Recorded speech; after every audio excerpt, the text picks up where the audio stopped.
काल लोकसभेमध्ये आणि आज राज्यसभेमध्ये वक्फ अमेंडमेंट बिल सादर करण्यात आलं सरकारच्या वतीनं, केंद्र सरकारच्या वतीनं, आणि त्याच्यामध्ये काही गोष्टीचं प्रोव्हिजन चुकीच्या पद्धतीनं या वक्फ ॲक्टच्या संदर्भामध्ये मुसलमानांच्या असलेल्या मालमत्तांवर आक्रमण करण्यासाठी, अतिक्रमण करण्यासाठी आणि अतिक्रमण रेग्युलराईज करण्यासाठी आणि तिथल्या असलेल्या आपल्या लँड माफियांना पोचण्यासाठी अनेक त्याच्यामध्ये तरतुदींमध्ये बदल करून या मुस्लिम समाजाच्या जमिनीवर वेगळ्या अनाधिकारानं या ठिकाणी हक्क प्रस्थापित करण्याचं काम या वक्फ अमेंडमेंट बिलच्या माध्यमातून करण्यात आलेलं आहे। त्याचा आम्ही जाहीर निषेध करतो की तुम्ही कोणत्याही परिस्थितीमध्ये या मुस्लिम समाजानं कोणाच्याकडे भीक न मागता आपल्या आपल्या ताकदीवर निर्माण केलेल्या ज्या प्रॉपर्ट्या होत्या, मदरसे असतील, मशिदी असतील, कब्रस्तान असतील, त्या आमच्या होत्या। आम्ही कोणाकडनं 10 रुपये आम्ही घेतलेले नाहीत, उदार उसनवारसुद्धा घेतलेले नाहीत, दान स्वरूपामध्ये घेतलेलं नाही।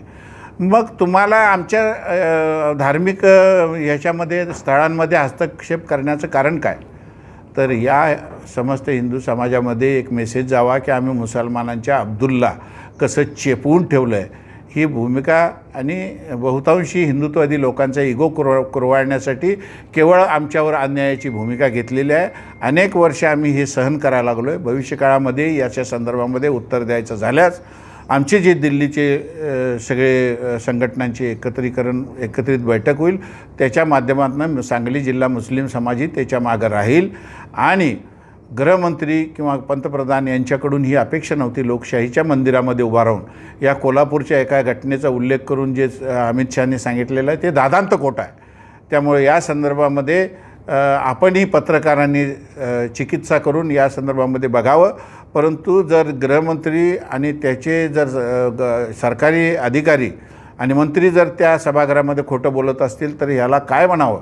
ह्या लोकशाहीची खून आहे आणि याच्या माध्यमातून राज्य सरकारचे असलेले अधिकार हनन करण्याचं काम या माध्यमातून केलेलं आहे। त्याचाही आम्ही निषेध करतो।